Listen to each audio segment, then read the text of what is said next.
balagha matni asy-syams, sehingga apabila Dzulqarnain sampai ke tempat terbitnya matahari.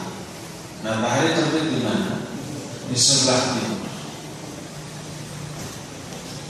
Wajada, maka Dzulqarnain menemukan di tempat itu ada suatu kaum yang hampir-hampir omongan mereka itu tidak bisa dipahami. Yang kemudian mereka curhat tentang kejahatan Ya'juj dan Ma'juj. Ini yang menjelaskan bahwa letak atau lokasi dari benteng Ya'juj dan Ma'juj adalah di sebelah timur, akan tetapi di sebelah mana? Indonesia di sebelah mana Saudi? Timur, bahwa di Indonesia. Jangan-jangan di Indonesia, benarkah? Kalau di Indonesia di mananya? Apakah daerah Selipi gitu? Yang jelas tempat yang pasti tidak diketahui, walaupun beberapa penguasa Muslim sepanjang sejarah dari kehidupan kaum muslimin di bawah bendera baik kekhalifahan ataupun kerajaan berupaya mencari tahu di mana letak benteng Ya'juj dan Ma'juj. Di antara penguasa yang pernah mencoba menemukan benteng Ya'juj dan Ma'juj adalah seorang khalifah namanya Khalifah Al-Wathir. Khalifah dari Bani Abbasiyah, ya, Harun bin Muhammad Al-Muqtasim bin Harun Ar-Rasyid. Ini anak turunan dari Khalifah Harun Ar-Rasyid, ya. Dia wafat tahun 232 Hijriah di jalan menuju Mekah pada usia 36 tahun, masih muda.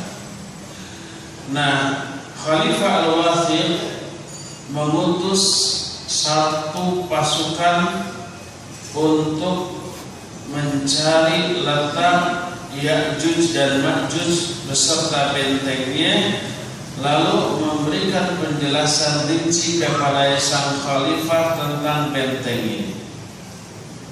Pergilah salah satu di antara pejabat yang diutus, disertai pasukan orang-orang terlatih. Mereka masuk keluar beberapa negeri, masuk dan keluar beberapa kerajaan. Gunung yang tinggi mereka daki, lautan yang luas mereka seberangi, ombak dan badai mereka terjang. Sehingga sampailah mereka ke suatu tempat. Di tempat itu mereka melihat ada bangunan yang terbuat dari besi dan nuhas, tembaga. Besi itu bercampur tenaga, bangunan yang sangat tinggi dan juga panjang. Mereka pun melihat di benteng itu ada pintu yang besar, gerbang, dan gerbangnya dikunci dengan gembok yang juga sangat besar. Di pinggir-pinggir benteng tersebut mereka melihat ada sisa-sisa susu yang tersisa beserta beberapa wadah-wadah bekas madu yang berceceran di sana. Dan di sana juga ada bekas beberapa penjaga beserta kemah-kemah yang besar. Oleh karena itulah maka diyakini bahwa benteng tersebutlah benteng Ya'juj dan Ma'juj. Benteng itu begitu tinggi, kokoh dan licin, tidak mungkin bisa dinaiki dan tidak mungkin bisa ditembus. Diyakini inilah benteng Ya'juj dan Ma'juj. Setelah itu mereka kembali pulang ke negeri mereka. Dan waktu yang mereka habiskan lebih dari 2 tahun dan mereka melihat beberapa hal yang mengerikan dan hal yang ajaib di tempat tersebut. Kisah ini dituturkan di antara oleh ahli sejarah, oleh mu'arrikh sekaligus mufassir sekaligus muhaddits yang bergelar al-hafidz, murid Syekhul Islam Ibn Taimiyah rahimahullahu taala. Beliau adalah al-Imam Ibnu Katsir. Beliau tuangkan kisah ini dalam kitab Tafsir Ibnu Katsir, Tafsir Al-Quran Al-Azim yang dikenal dengan Tafsir Ibnu Katsir, juz yang ke-5 halaman 193, ketika menjelaskan tentang surah Al-Kahfi, tentang benteng Ya'juj dan Ma'juj. Sayangnya kisah ini diceritakan oleh Imam Ibnu Katsir tanpa menyebut sanadnya. Wallahu a'lam bisihhati dzalik. Wallahu a'lam tentang kebenaran dari kisah tersebut. Tapi beberapa data yang diambil dari ayat menunjukkan beberapa informasi tentang benteng ini. Pertama, benteng ini dibuat antara dua buah gunung, dan benteng ini mencapai ketinggian puncak dari dua buah gunung tersebut. Allah Subhanahu wa taala berfirman dalam Al-Kahfi 93, hatta idza balagha bainas saddain. Kata Allah, sehingga apabila Dzulqarnain sampai di dua buah sad. Dua buah sad, makna dua buah sad adalah dua buah gunung yang saling berhadap-hadapan. Satu di sini, satu di sebelahnya lagi. Nah, itu disebut bainas saddain.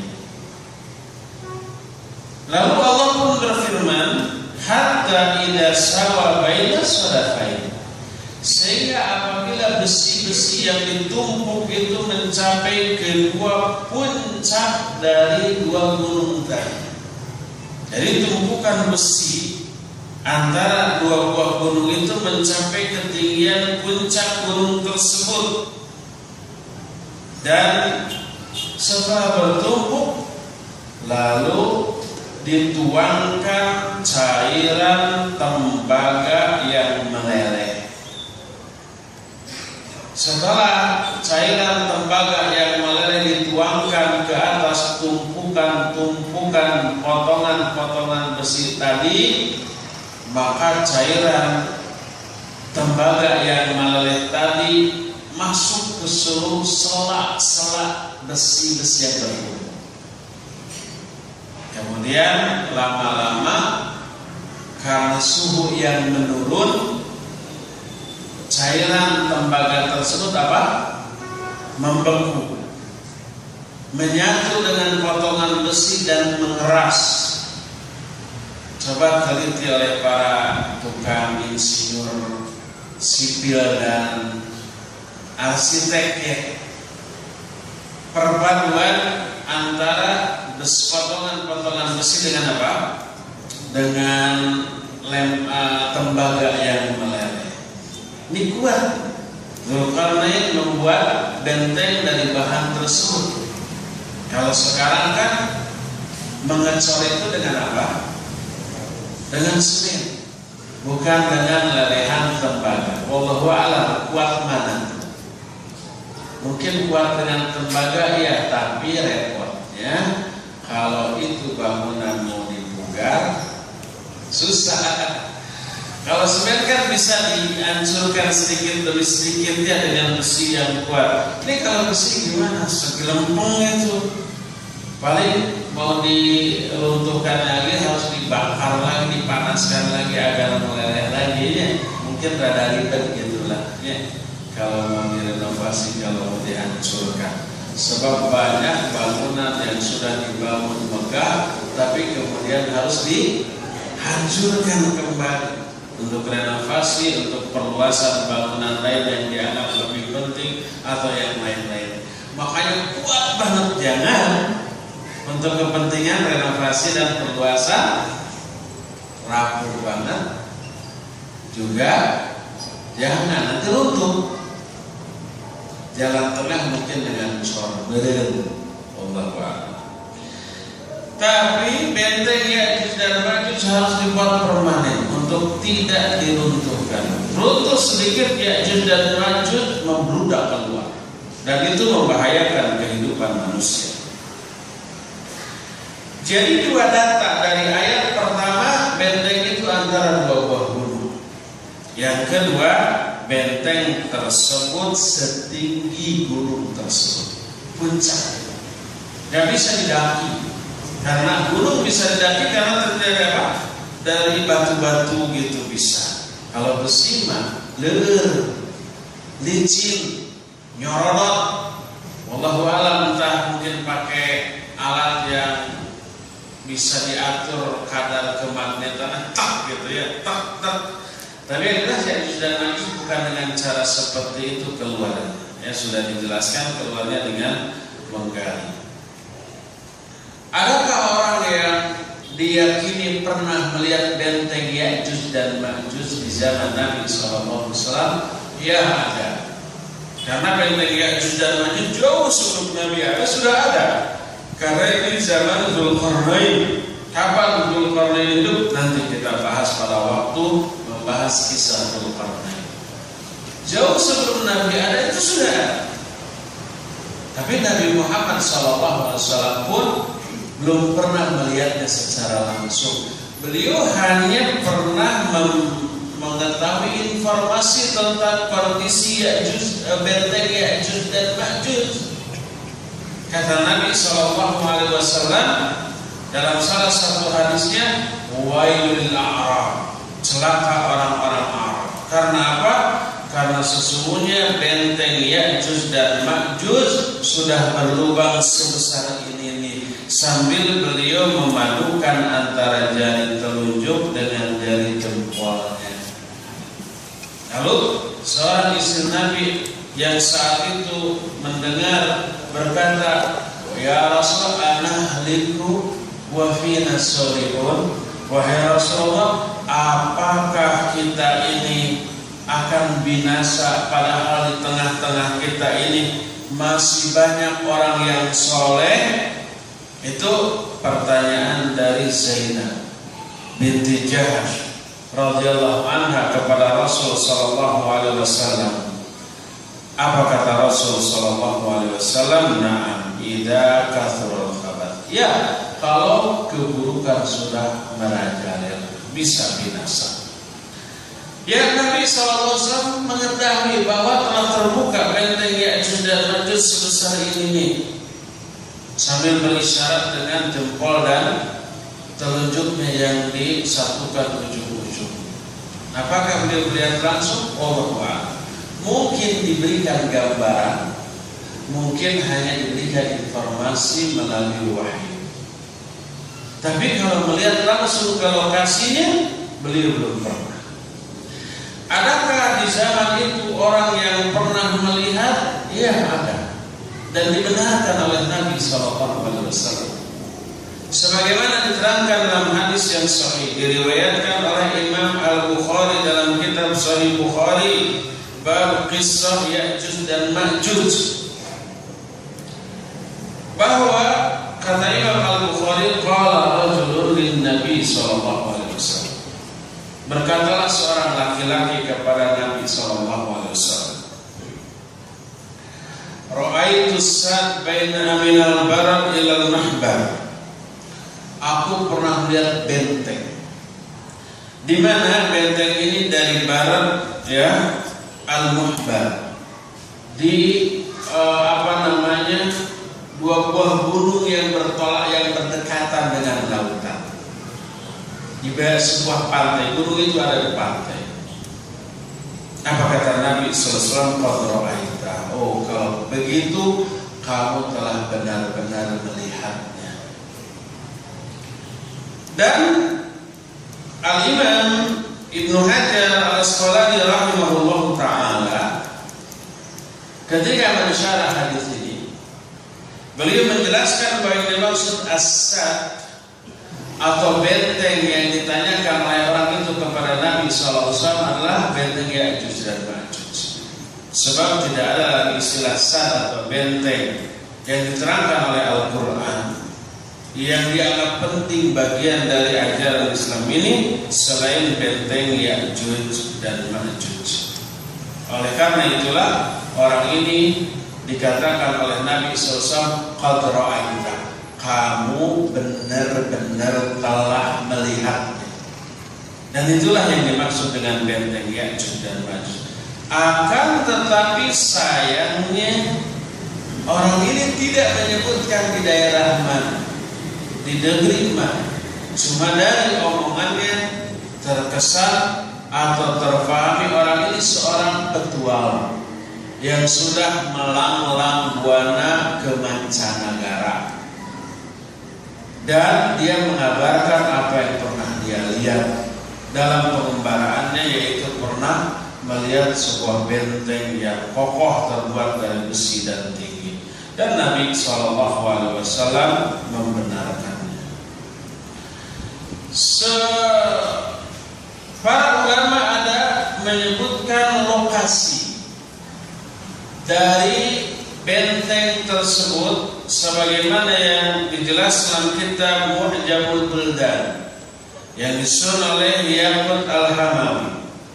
Dia menyatakan bahwa ada sebuah benteng yang kokoh terbuat dari besi, dan benteng tersebut ada di sebuah kota yang terisolir namanya kota Turmuz. Ada seorang ulama ahli hadis yang berasal dari daerah tersebut. Siapa? Imam Turmudi. Imam At-Turmudi, sering disebut dengan Imam At-Tirmidzi, penyusun kitab Sunan At-Tirmidzi. Nama kota itu Turmuz, dan ini dijelaskan dalam kitab Mu'jamul Buldan, dan sebagian ulama menyatakan itu adalah benteng Ya'juj dan Ma'juj. Tapi sebagian lain menyatakan bukan benteng yang dibuat oleh Dzulqarnain.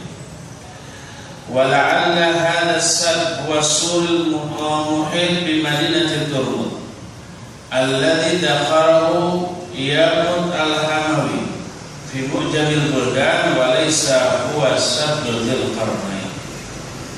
Sebagian ulama menyatakan mungkin saja benteng tersebut adalah sebuah pagar yang melingkupi, tapi pagar dari besi, meliputi sebuah kota yang namanya Turmuz, yang disebutkan oleh Yaqut Al-Hamawi dalam kitab Al-Mu'jamul Buldan, wa laysa wasad Dzulqarnain, tapi itu bukanlah benteng Dzulqarnain untuk mengkarantina Ya'juj dan Ma'juj. Ada ikhtiar dari beberapa pihak untuk mencari tahu letak keberadaan benteng ini, dilakukan oleh para penguasa. Juga ada pembahasan dari para ulama ahli sejarah. Pentingkah mengetahui letak keberadaan Ya'juj dan Ma'juj beserta bentengnya? Sama sekali tidak. Disebutkan oleh muallif, fa innahu la ya'nina fi hadzal bahath tahdidu makan as-sad, bal naqifu 'indama ma akhbarana Allah ta'ala bihi wa ma jaa'a fil ahadits sahihah, wa huwa anna as-sad Ya'juj wa Ma'juj mawjudun ila ayati al-waqtul muhaddad la dakka hadzal sad wa kharaja Ya'juj wa Ma'juj wa dzalika inna dunwis sa'ah. Tidaklah penting kita membahas letak keberadaan benteng ini, tapi kita harus tawakuf, harus mencukupkan diri terhadap apa yang dikabarkan oleh Allah Subhanahu wa Ta'ala, juga apa yang diinformasikan dalam hadis-hadis yang sahih, bahwa benteng Ya'juj dan Ma'juj itu benar-benar ada, bukan sekedar mitos, bukan sekedar dongeng ngabobodo budak cengeng, tapi ini real yang nyata yang diterangkan oleh Allah dalam Al-Quran, diceritakan oleh Nabi SAW dalam hadis-hadis yang sahih, sampai datang waktu tertentu, di waktu tersebut benteng ini akan hancur. Lalu keluarlah Ya'juj dan Ma'juj, dan itu saat ketika sudah dekatnya saat terjadinya kiamat. Allah Subhanahu wa taala berfirman dalam surah Al-Kahfi ayat 98-99. Qala hadza rahmatun min rabbi fa idza jaa wa'du rabbi ja'alahu dakkaa wa kana wa'du rabbi haqqan wa tarakna ba'dahum yawma idzin yamuju fi ba'd wa nufikha fis sur fajama'nahum jam'a. Kata Allah, berkatalah Dzulqarnain seusai membuat benteng yang dibuat tersebut. Kata Dzulqarnain, inna rahmat dari Rabbku. Lihat, Dzulqarnain seorang mukmin yang soleh. Hasil karya besarnya beliau disebutkan sebagai rahmat Allah. Tidak, inilah hasil karya terbaikku. Enggak, inilah hasil jeripayah perjuanganku. Tidak, tapi beliau katakan hadza rahmatun min rabbi.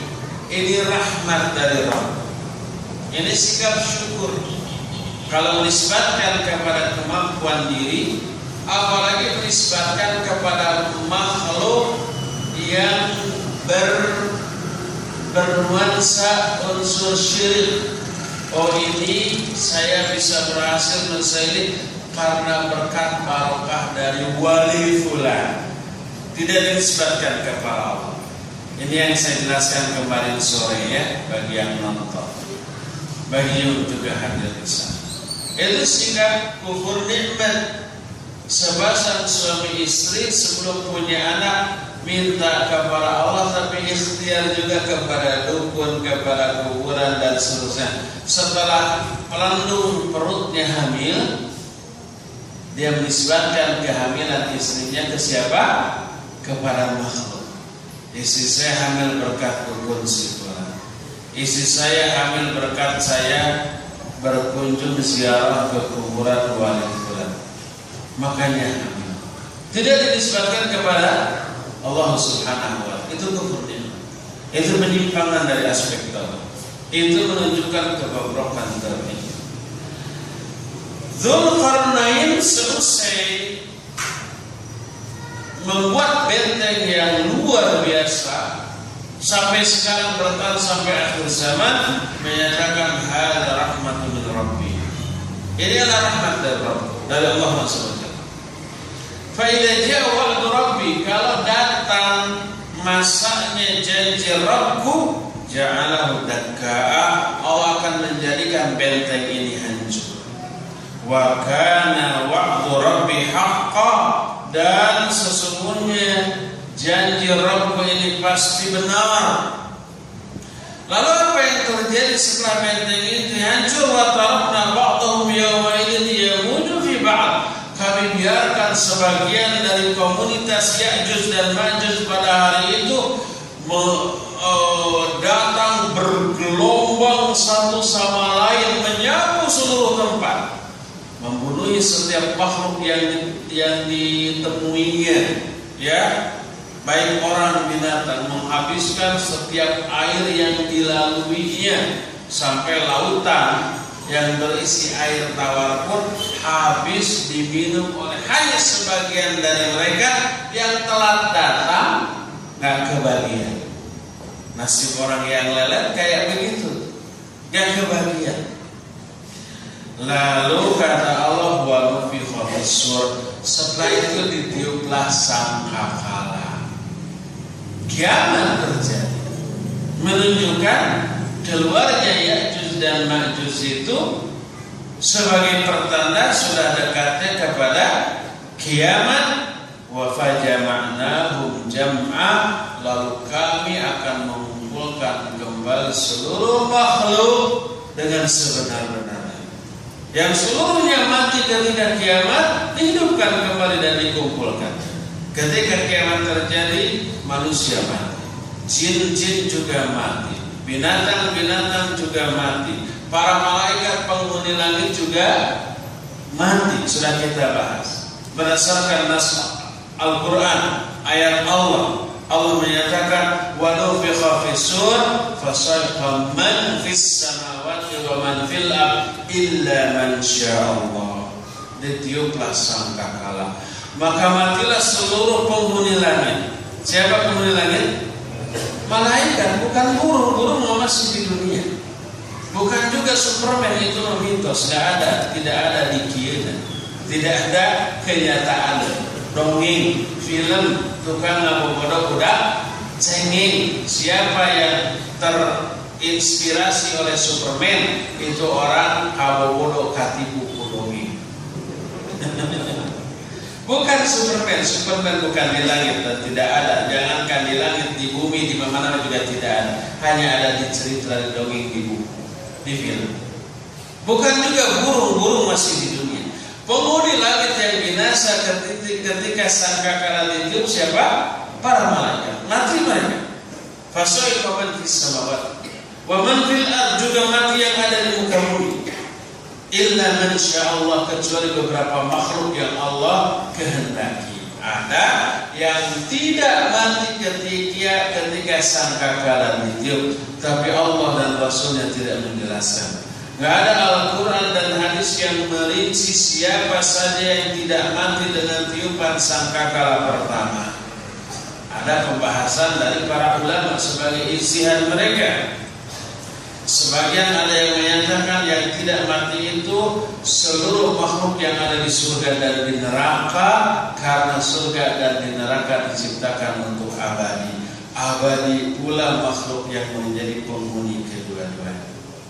Penduduk surga yang sudah ada tidak akan binasa dengan ditiupnya sangkakala. Siapa mereka? Pertama tentu saja bidadari surga. Istri-istri kita di sana sekarang ini tetap abadi dengan terjadinya kiamat. Semoga kita akan diberikan istri di sana ya. Amin. Dan ketika seorang muslim di dunia disakiti oleh istrinya di dunia, diomelin.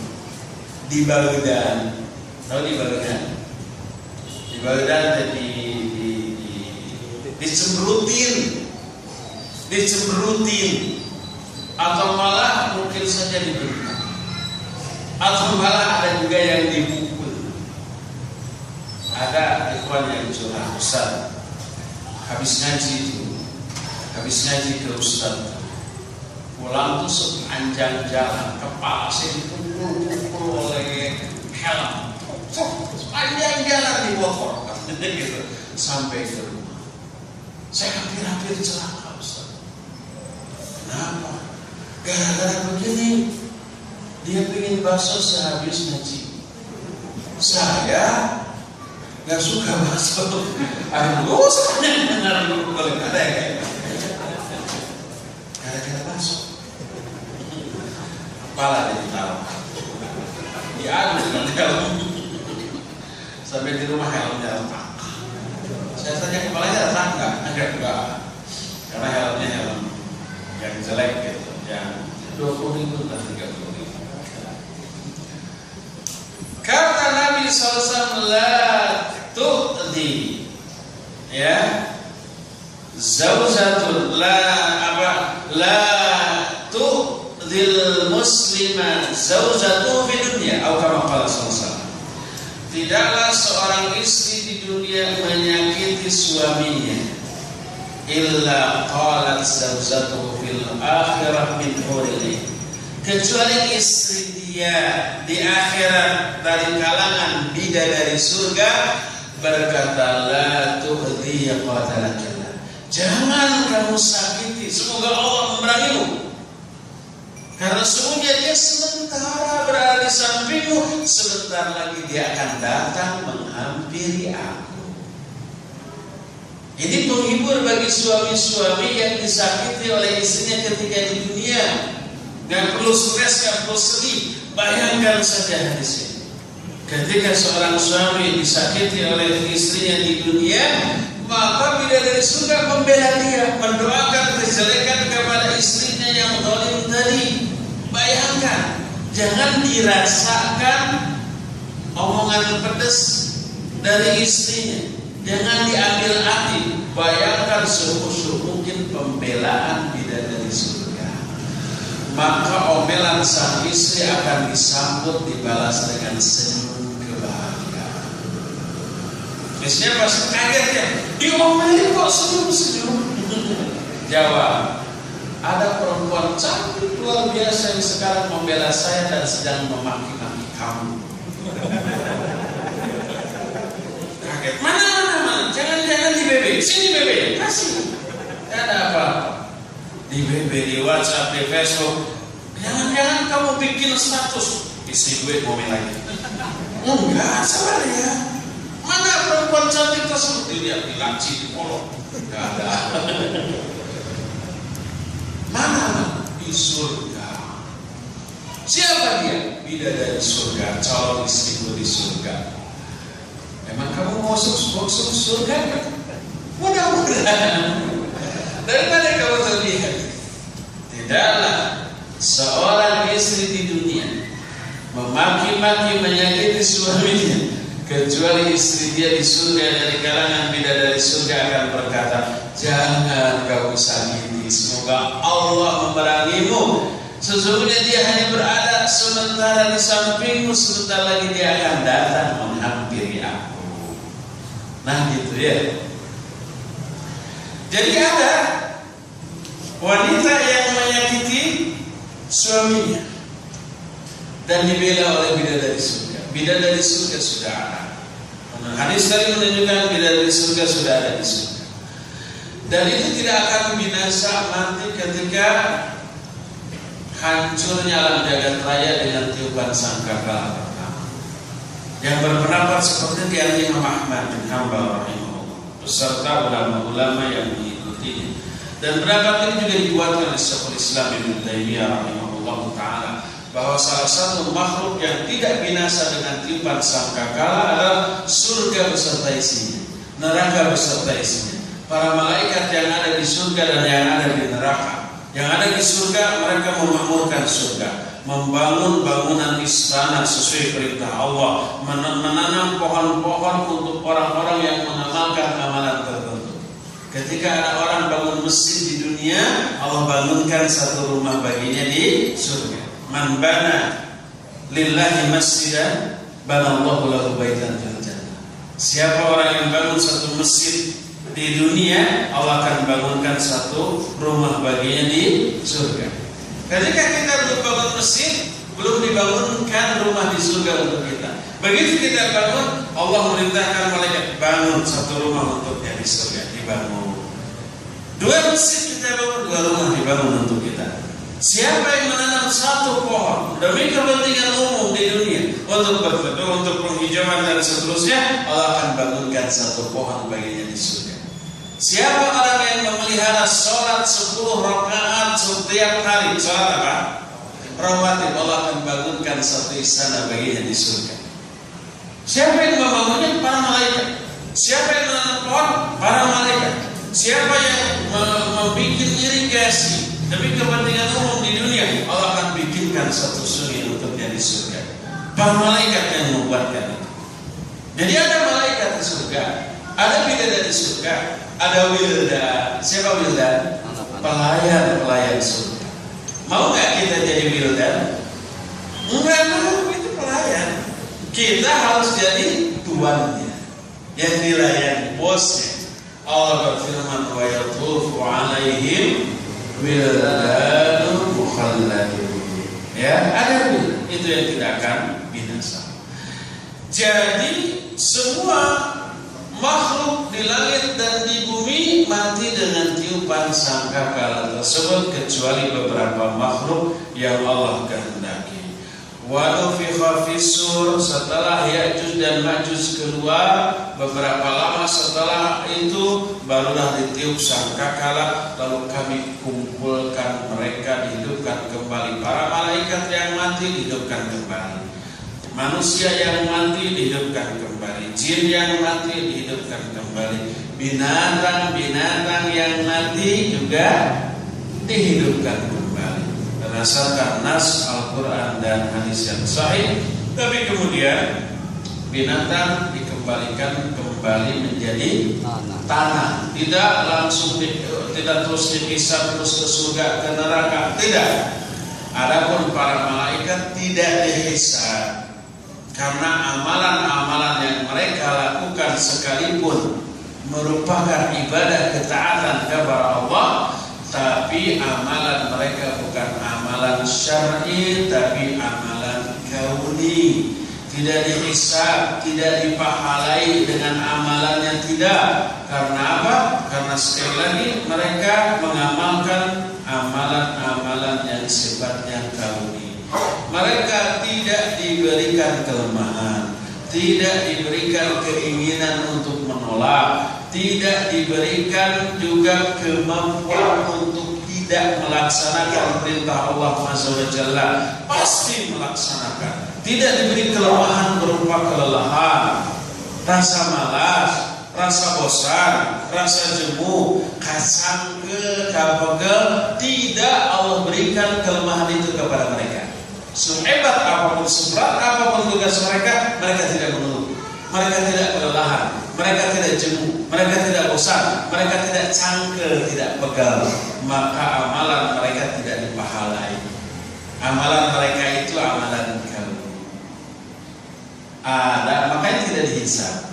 Adapun manusia dan jin amalannya amalan syar'i.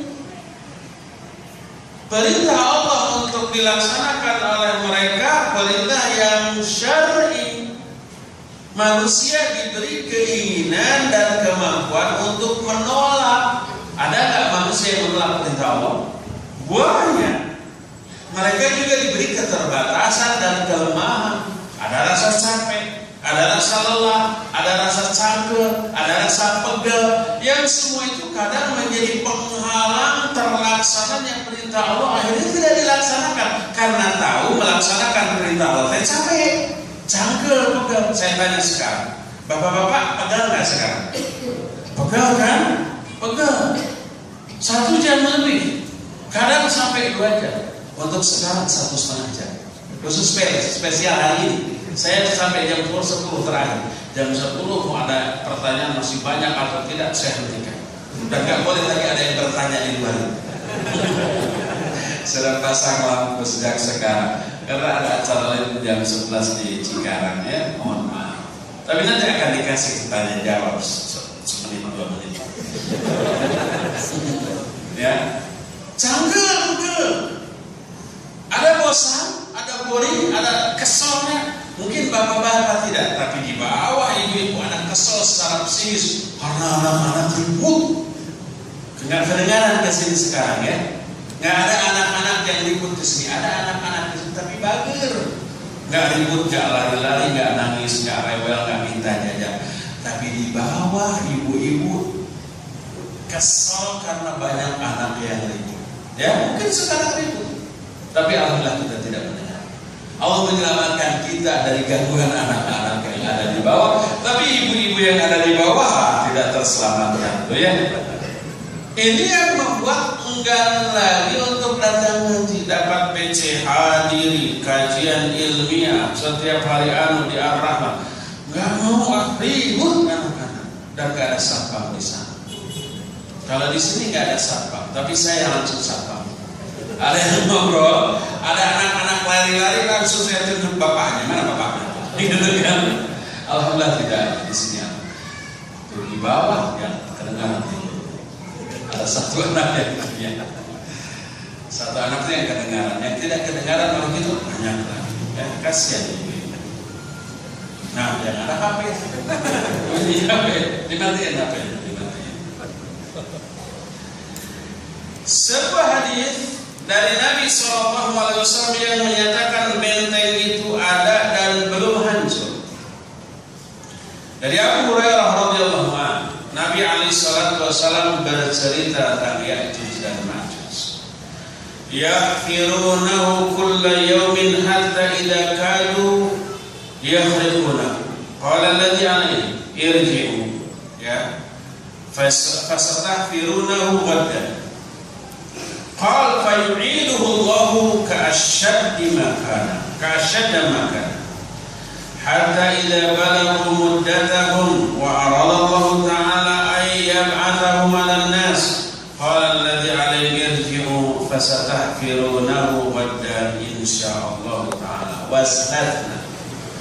Qal fayarji'unahu wa huwa kahayatihi hina tarakuhu fayaghfirunahu fayakhurujuna 'alan nas fayastaquna al-miyah wa yafirru an-nasu minhum. Ya'juj dan Ma'juj menggali setiap hari, mau melewati benteng itu. Ketika hampir tembus, waktu pun sudah malam, berkatalah pemimpin mereka kepada mereka, kembali kamu pulang, besok kita lanjutkan lagi.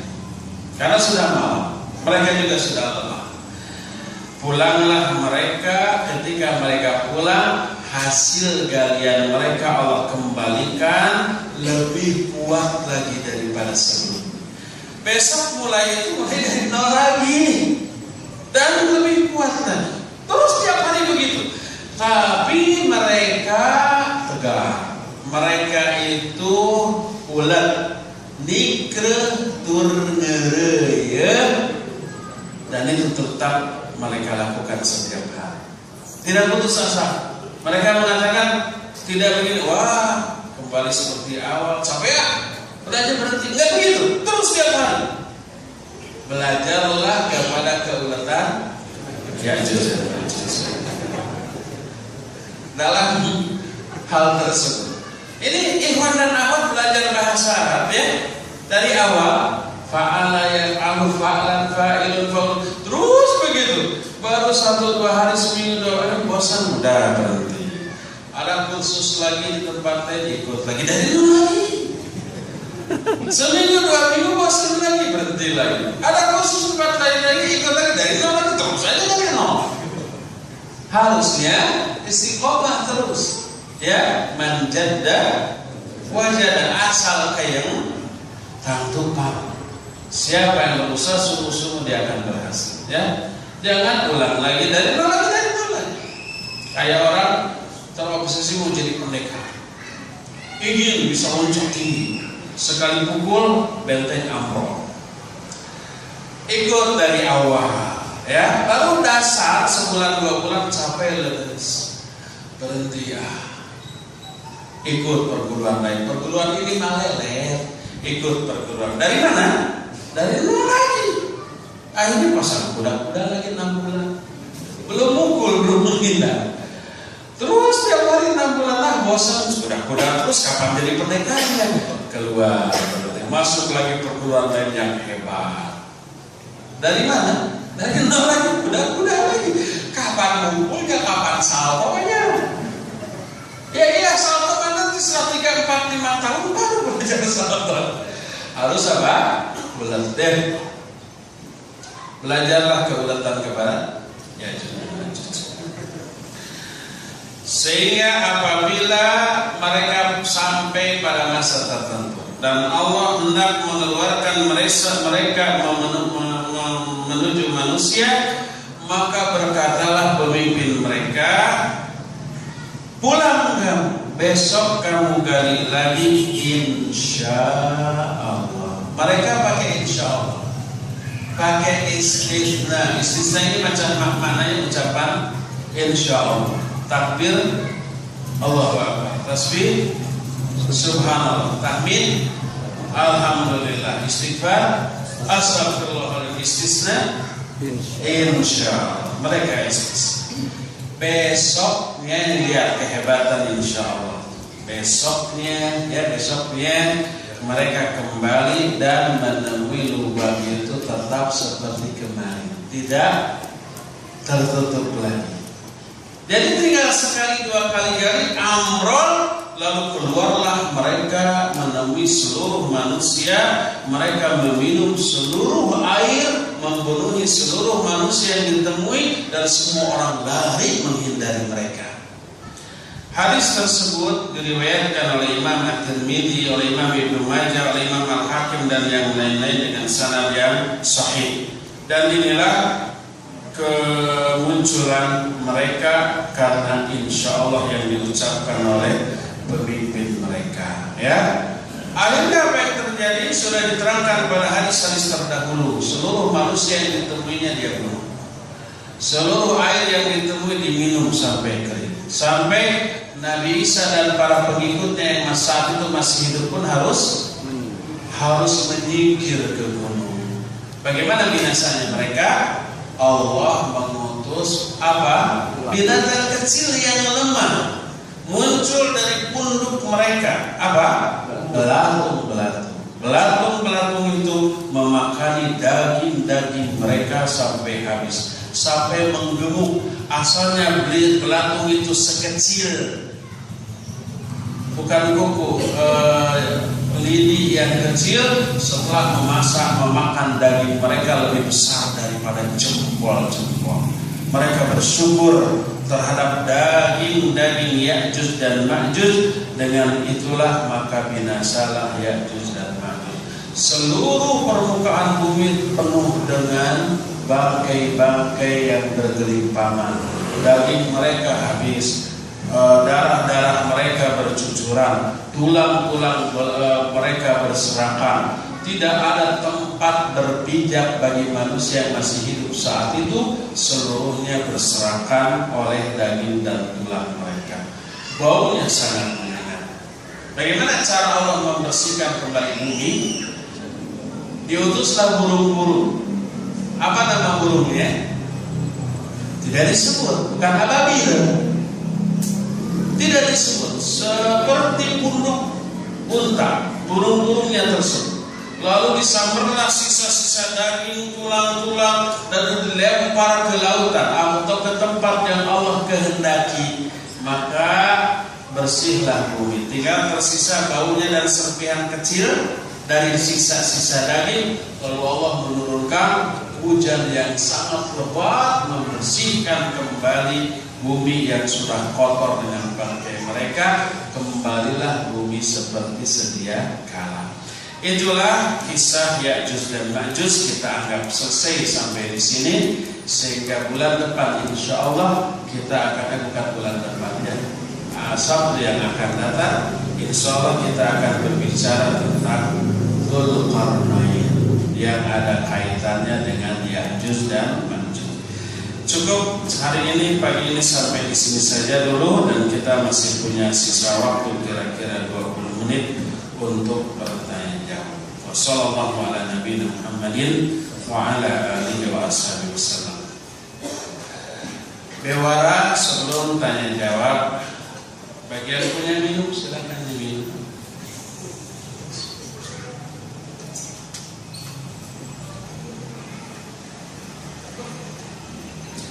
Bewara pertama, penyelenggara pengajian ini di Ar-Rahmat sekarang sedang membangun ma'had dan masjid di tempat lain di daerah Cibubur ya kalau tidak salah. Alhamdulillah sudah ada banyak kemajuan, pembangunan sudah dimulai, mungkin foto-fotonya sudah ada, tapi masih membutuhkan suntikan dana dan donasi dari kita semua. Mungkin sekarang sedang diedarkan. Tolong diedarkan, jangan ditahan lama-lama, cukup setengah menit. Keluarkan dompet, masukkan isinya semuanya ke handset. Ibu-ibu atau bapak-bapak ya. Dan jazakumullahu khairal jaza atas seluruh bantuan. Kedua, bagi ikhwan dan akhwat yang punya minat untuk umroh di bulan Mei, kuota sedikit lagi tapi masih bisa segera ya. Ada saya jadwal 15 Mei. Dan juga bulan Desember ada, bulan Oktober juga ada. Siapa yang minat silakan hubungi saya segera. Ya, pertanyaan pertama. Assalamualaikum warahmatullahi wabarakatuh. Barakallahu fiik Ustaz wa fiik. Apa yang harus dilakukan istri jika suami suka merendahkan istri dengan perkataan yang membuat istri tersinggung? Ya, suami itu harus diingatkan wala tuqabbih, wala tadribil wajh. Jangan kamu jelek-jelekan istri, dan jangan juga memukul bagian wajah. Suami yang merendahkan, menghina istri, menjelek-jelekan istri, suami itu adalah suami yang maksiat kepada Nabi SAW, durhaka kepada beliau. Karena Nabi melarang, fala tuqabbih, jangan kamu jelek-jelekan istri. Jadi bukan sekadar menyakiti perasaan istri, tapi dia durhaka kepada Nabi SAW.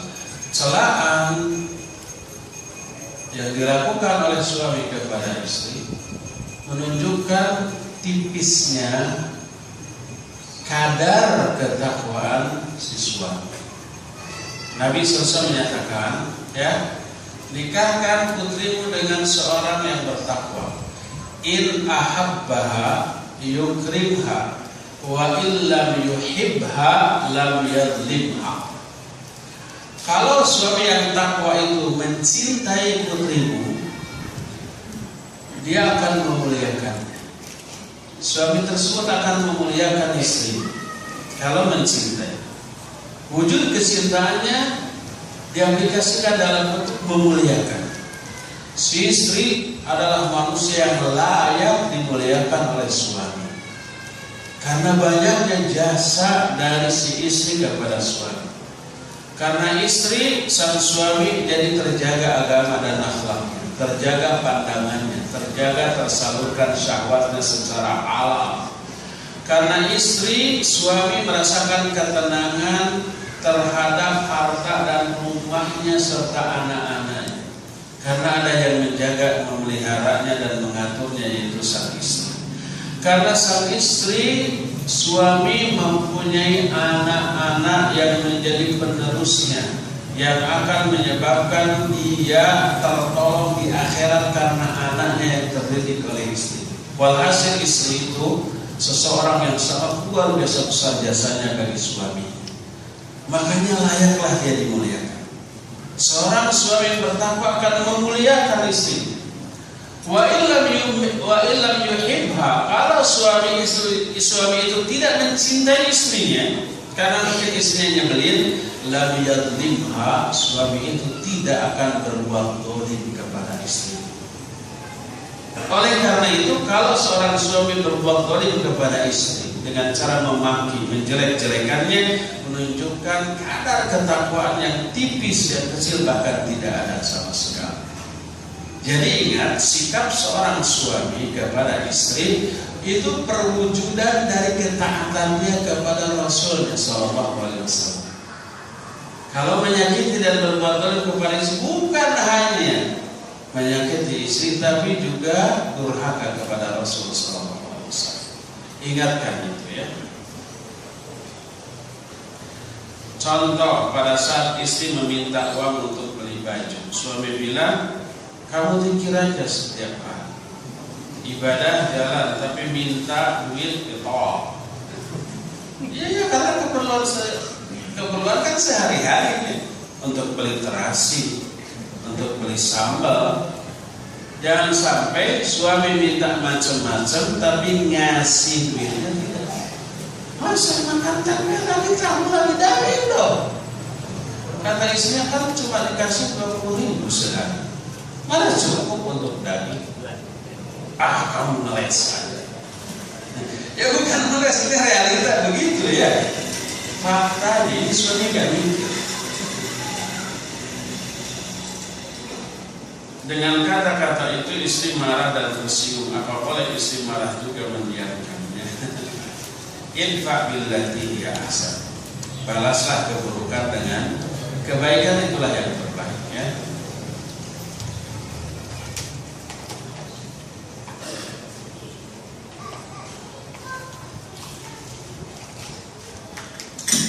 Ustaz katakan seorang istri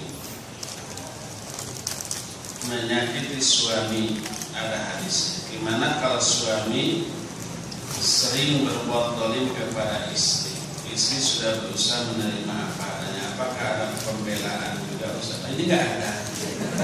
Sabar aja. Saya pernah kemukakan hari ini ketika ada tabligh akbar di Medan. Ada yang bertanya seperti itu. Yang bertanya siapa? Ustaz yang lebih berilmu dari saya, Ustaz Ali Nur. Beliau kan hafid. Beliau lebih berilmu. Beliau ngaji, Ustaz, bagaimana kalau sebaliknya suami yang menyakiti istri? Saya bilang, sesama Ustaz tidak boleh bertanya. Itu kura-kura dalam perahu itu. Beliau lebih tahu jawabannya dari saya. Bagaimana caranya kita terhindar dari tanda-tanda kiamat? Gak perlu menghindari, itu pasti terjadi. Gak bisa dihindari. Yang paling harus kita lakukan mengantisipasi dengan cara yang benar. Bagaimana kalau Dajjal keluar? Kita sudah beri solusinya, ada 4 solusi ya, agar terhindar dari fitnah Dajjal. Kalau kita mengalami zaman Dajjal keluar, bagaimana solusinya kalau kita zaman dengan Ya'juj dan Ma'juj ketika mereka keluar? Kita sudah jelaskan, itu tidak bisa pergi ke gunung. Bagaimana kalau kita lawan saja? Tidak bisa, mati kita. Nabi saja disuruh menyingkir. Bagaimana kalau kita gabung dengan mereka? Tidak bisa juga. Pokoknya ikutlah Nabi Isa ya. Setiap fenomena akhir zaman yang berupa fitnah ada solusinya dari ajaran Islam. Anak punya ayah umurnya 80 tahun lebih. Barakallahu fiik. Ya, mudah-mudahan barokah usianya, panjang umur, panjang amal ya. Dan wafat dalam keadaan husnul khatimah. Tapi ayah anak tidak pernah sholat dan sudah 10 tahun ini sakit stroke. Bagaimana caranya untuk membuat ayah untuk sholat dan banyak zikir? Karena dia tidak mau melakukannya. Ya terus nasihati, terus doakan, terus tuntun ya. Hanya itu usaha kita dan jadilah anak yang soleh. Kesolehannya bisa minimal meringankan, maksimalnya menyelamatkan orang tuanya. Banyak-banyak berdoa, minta ampunan, minta hidayah bagi orang tua ya. Itu yang bisa dilakukan. Apakah ada badal umroh? Seorang umroh dalam 1 kali perjalanan dengan niat untuk umroh orang tua yang sudah meninggal. Ulama ikhtilaf, ada yang membolehkan, ada yang tidak. Saya lebih cenderung yang membolehkan, karena adanya banyak hadis tentang hal itu. Syekh Al-Albani dalam kitab Ahkamul Janais menukil sebuah riwayat sahih, riwayat Imam Muslim tentang seorang yang berwasiat ketika mau mati wasiat, kalau saya mati bebaskan 100 budak. Lalu mati. Salah satu anaknya membebaskan 50 budak, dan dia menyuruh adiknya untuk membebaskan 50 lagi. Kata adiknya enggak. Sampai saya bertanya dulu kepada Nabi SAW. Khawatir Hanas, kata orang Sunda, Hanas dibebaskan, ternyata tidak boleh kan gitu. Ternyata enggak sampai. Lalu bertanya kepada Nabi SAW, lalu dia menyatakan, ingkanan wahidan. Kalau ayahmu seorang ahli tauhid, lalu kamu sholat, watasodaktu, atau kamu bersedekah, wahajjatu, lalu kami berhaji atas nama orang tua, maka pahalanya sampai ke orang tua dan sampai juga kepada kamu. Dari sinilah sebagian ulama menyatakan boleh menghadiahkan pahala. Pahala apapun, bacaan Al-Quran, termasuk saum, termasuk juga haji, termasuk juga umroh, ya, kepada orang yang sudah meninggal, dengan syarat bahwa yang menghadiahkan pahala tersebut adalah ahli waris, termasuk anak. Maka kalau yang membadalkan haji dan umroh itu anaknya, maka boleh berdasarkan nas hadis tersebut, dan tidak bertolak belakang dengan ayat walaisa lil insani illa ma sa'a. Seseorang tidak bisa memperoleh pahala kecuali dari hasil usahanya sendiri, dan anak termasuk hasil usaha orang tua, hasil melahirkan, mendidik, mengarahkan, lalu jadi anak soleh, lalu anaknya tersebut menghadiahkan pahala bagi orang tuanya, maka insya Allah akan sampai. ya. Dengan syarat orang tersebut sudah umroh terlebih dahulu untuk dirinya. Itu yang pertama. Kalau dia belum umroh tidak bisa. Dia harus sudah umroh untuk dirinya atau sudah haji untuk dirinya. Kedua, dalam satu kali perjalanan sekarang umroh lagi membadalkan orang tua yang sudah meninggal, insya Allah boleh. Sekali lagi ini ikhtilaf. Kalau ada ulama yang melarangnya ya nggak apa-apa, memang ada. Kalau ada ustaz Bupati Raja yang menyatakan nggak boleh dan nggak sampai, ya nggak masalah. Ini sekali lagi masalah yang diikhtilafkan. Kalau saya pribadi lebih cenderung kepada yang membolehkan asal itu anaknya atau ahli warisnya, ya. Allahu a'lam. Makanya sebagian ustaz kita yang tinggal di Makkah atau yang di Madinah ada yang menerima badal haji atau badal umrah. Kalau badal haji dan umrahnya oleh orang sini dibisniskan, enggak. Pertama, niat mereka tidak ikhlas. Kalau enggak ikhlas, ada pahala enggak? Enggak ada. Apa yang mau dihadiahkan? Yang kedua, kadang satu orang menghandle 10 orang, membadalkan 10 orang haji. Itu murni bisnis. Terus nego berapa? Kalau ke saya sih 20 juta cukup. 10 ya nggak bisa, capek. Gak ikhlas satu orang.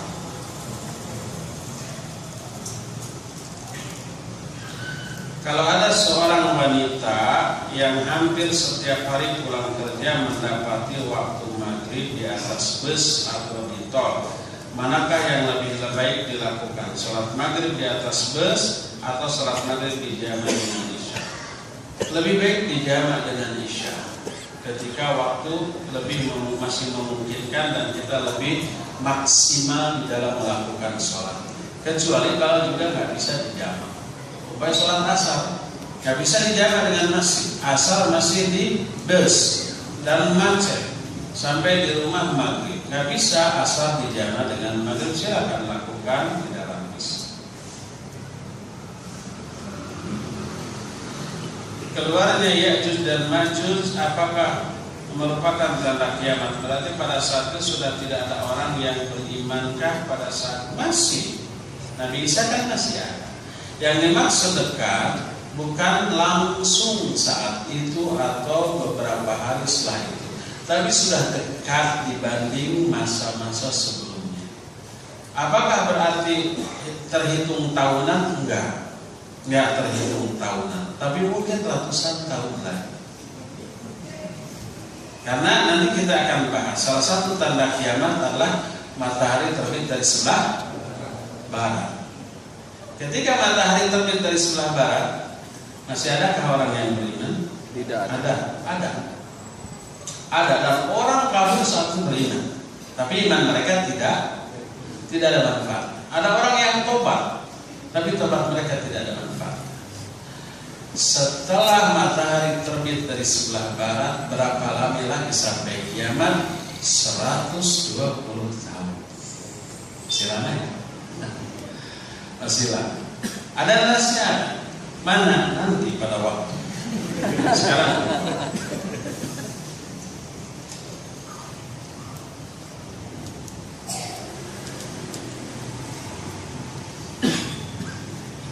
Kalau Ustaz katanya kalau hafal Quran dapat mahkota di surga, benar? Benar. Maka saya hafalkan Quran. Hafalkan. Mau dapat mahkota atau tidak, minimal itu utama. Apalagi dapat mahkota. Bahkan dia tidak hafal Quran tapi dia beramal soleh, dapat nggak mahkota? Iya, kalau ke surga dapat. Tapi tidak berarti hafal. Ya tidak jelas hafal Quran itu luar biasa keutamaannya.